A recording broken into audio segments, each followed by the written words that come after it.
Bonjour à tous, j'espère que vous allez bien.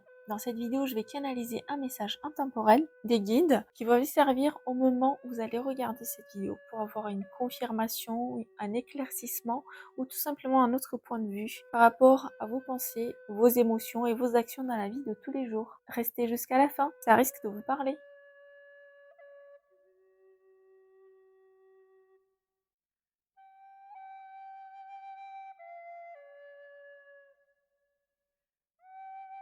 Alors, nous revenons. J'aurai deux choix à vous proposer. Le choix numéro 1 avec la magnétite et le choix numéro 2 avec l'obsidienne œil céleste. Laissez votre intuition vous guider et choisissez ce qui vous appelle. Vous avez choisi? Alors, je vais commencer avec le groupe numéro 1, avec la magnétite. La magnétite, c'est une pierre qui est très forte pour l'ancrage. On l'utilise souvent pour remettre à la terre tout ce qui ne nous sert plus, mais elle est très forte. Du coup, on l'utilise avec précaution. J'ai un sentiment que vous êtes des personnes que vous avez besoin de mettre des choses à la terre, donc on vous propose de travailler avec la terre ou tout simplement avec cette pierre, avec précaution aussi parce qu'elle est assez forte si vous êtes très sensible. Et en même temps, on me dit que peut-être être trop ancré et pas assez connecté avec les énergies célestes, ça peut vous ramener aussi un peu trop de rumination. Il y a vraiment cette notion d'un peu trop. On va voir ce que les cartes ont à vous dire. Donc, ce on parlait de rumination. Il y a vraiment quelque chose qui va cesser. Là, j'ai vraiment les archanges et les anges qui disent qu'en gros, ils vous donnent plein de pensées parce qu'il y a une habitude à changer. On me parle d'un départ. Il y a une ouverture qui va se faire suite à une décision et un départ lumineux. Donc, il y a quelque chose qui va mettre la lumière sur votre situation personnelle dans votre vie. Et ça va venir grâce à vos actions ou si vous n'avez pas pris encore l'action, parce que le 7 de bâton, ça vient donc après, c'est comme si vous avez une ouverture ce dernier temps pour prendre une action. Et cette action-là, ça va vous cesser justement ce que vous avez dans la tête.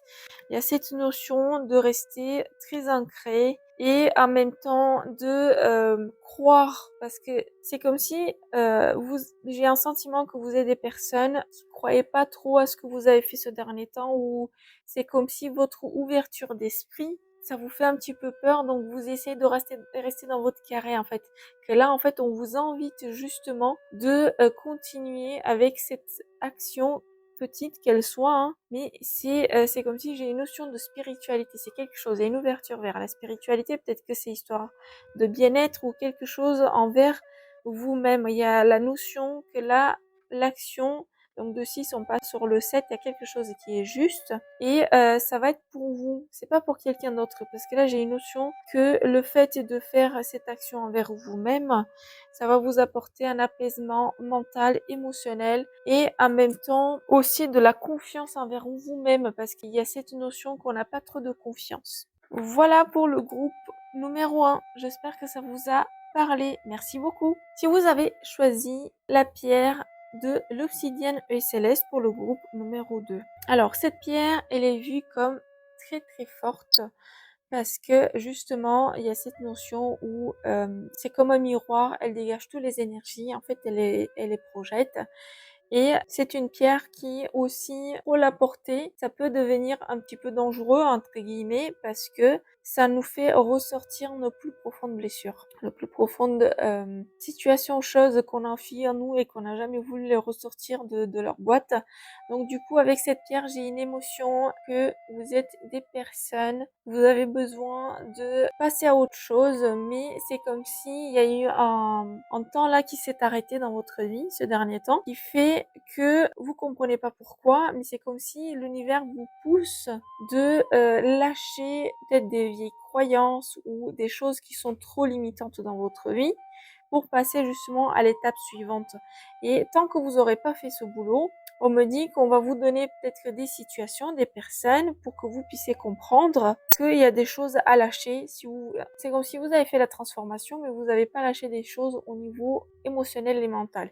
Donc tant que vous n'avez pas équilibré tout ça en vous pour que vous puissiez le remettre à l'extérieur, donc en prenant vos décisions et vos actions, on va vous laisser un petit peu dans des situations similaires pour que vous compreniez qu'il y a des choses, un changement qui doit être fait. Nous voyons voir avec les cartes un peu plus ce que j'aurais à vous dire.